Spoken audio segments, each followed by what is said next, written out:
يوم من الأيام دخل عمر بن الخطاب على وكان مشركا حينها دار الندوة، وقال: يا سادات قريش، إن هذا الرجل لم يقتل منكم أحدا ولم يرفع عليكم سيفا، وإنما بلسانه وكلامه، أفلا تناظرونه؟ يقول هذا الرجل جاكم بدعوة جديدة، ما قاتل فيكم أحد، بس تكلموا معه، اهرجوا معه، اقرأوا الحجة بالحجة. قالوا: صدقت يا ابن الخطاب، ومن لذلك أنت يا عمر؟ قال: لا، أما أنا لا أدور واحد غيري.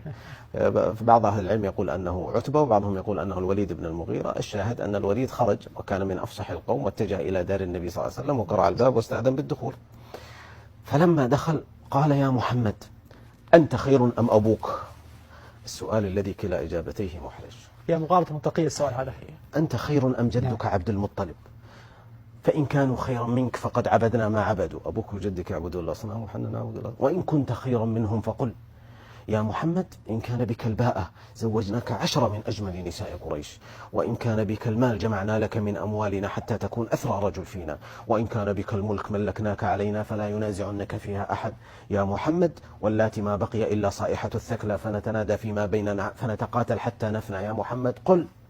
قال: أفرغت يا أبا الوليد؟ أنت انتهيت؟ قال: نعم. قال: إذن فاجلس واستمع. يقول: أنا خليتك لأن تخلص كلامك، خلني أنا أخلص كلامي.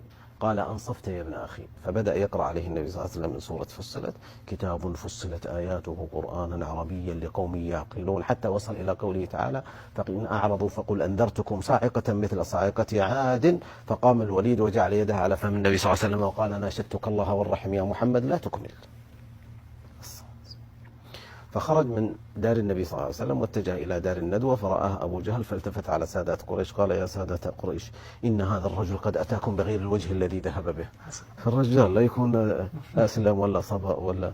فلما دخل الوليد بن المغيرة على سادات قريش قال: يا سادات قريش، اعصبوها برأسي وقولوا جبن أبا الوليد. قالوا: وما ذاك؟ قال: إما أن تتبعوا هذا الرجل تسلمون، أفوى يا ذا العلم، احنا أرسلناك تناظر الرجال وتقرأ الحجة بالحجة، ولا تجينا بهذا الكلام؟ قال: إما أن تتبعوا هذا الرجل، وإما أن تدعوه ودعوته للعرب، فإن انتصر عليهم فعزه عزكم وملكه ملككم وهو منكم، وإن قتلوه فقد مات بسيف غير سيفكم. يقول الرجل هذا: إما أن يكون ملك ولدكم، وإما أن يكون نبي فهو ولدكم، وإما أن يموت، ما تتنقدون من بني هاشم، عربا من بعيد هم اللي قتلوا، ما هو بنتم. قالوا: ما لهذا أرسلناك يا أبا الوليد، أرسلناك تجيب لنا هذا الكلام؟ قال: واللاتي إن لعلى كلامه حلاوة، وإن عليه لطلاوة، وإن أعلاه لمثمر وأدناه لمغدق، وإنه يعلو ولا يعلى عليه، هذا رأيي فيه فاصنعوا ما شئتم. لذلك المرونة، الحوار، النقاش، تقبل الانتقاد. ممكن بعض الأحيان تسمع من إنسان معلوماته كلها مغلوطة فيجلس معك فتصحح له كل المعلومات.